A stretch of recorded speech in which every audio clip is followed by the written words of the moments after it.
Hello mga kaminang! Nagluto ako ngayon ng binagoongang baboy at nilagyan ko ng gata. Ito yung gusto kong i-share o ibahagi sa inyo ngayon dahil madali lang yung pagluluto nito. Pero bago tayo mag-umpisa, kung hindi ka pa nakasubscribe, i-click mo na yung subscribe button and notification bell para ma-notify ka sa mga susunod ko pang luto. Kaya kung ready ka na, mag-umpisa na tayo. Welcome to Minang's Kitchen! Buksan ang kalan at ilagay natin ang ating kaserola sa medium flame. Maglagay na rin tayo ng ating mantika. Kapag mainit na yung mantika, ilagay naman natin yung ating hiniwang maliliit na bawang. Igisa natin ito hanggang sa makita nyo na mamula-mula na o kaya maging light brown. Pagkatapos ay ilagay naman natin yung ating hiniwang sibuyas. Saute natin ito hanggang maging translucent. Kapag ganyan na yung ating sibuyas, isunod na nating ilagay yung ating liempo. Yung hiwa na ginawa ko dito, siguro mga 1.5 to 2 inches yung laki niya. Basta serving portions lang. Tapos ay hahaluin natin ito. Siguro mga 2 to 3 minutes. O kaya hanggang sa makita nyo na magbago na yung kulay ng ating karne. Kapag ganyan na siya, isisison muna natin siya ng kaunting asin at ng durog na paminta. Haluin natin yan para bumalanse yung mga pampalasang inilagay natin. Pagkatapos, ituloy natin yung ating pagsusote na mga 2 to 3 minutes pa. After nyan, ilagay na natin yung ating gisadong alamang. Pwede kayong bumili ng alamang o kaya gumawa kayo ng ating alamang.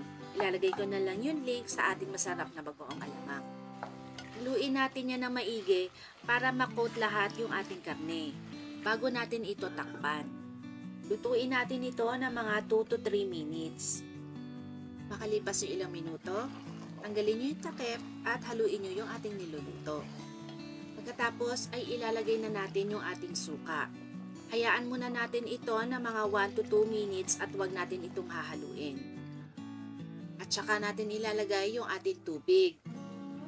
Sasama na rin natin yung ating kakagata o yung unang piga ng kinayod na nyog. Haluin natin ito na maigi at saka natin ito tatakpan. I-simmer o lutuin natin ito ng mga 30 to 40 minutes. Pero in between dun sa oras na yon, dapat hahaluin natin ito ng paminsan-minsan para hindi dumikit yung niluluto natin dun sa ilalim ng ating kaserola.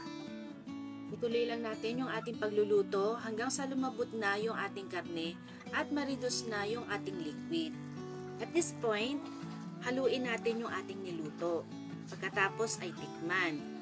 Kung sa tingin ninyo ay sakto na yung lasa na inyong niluto, dahil meron naman ng lasa yung ating ginisang alamang, pwede nyo nang hindi siya dagdagan ng kahit na ano pang pampalasa.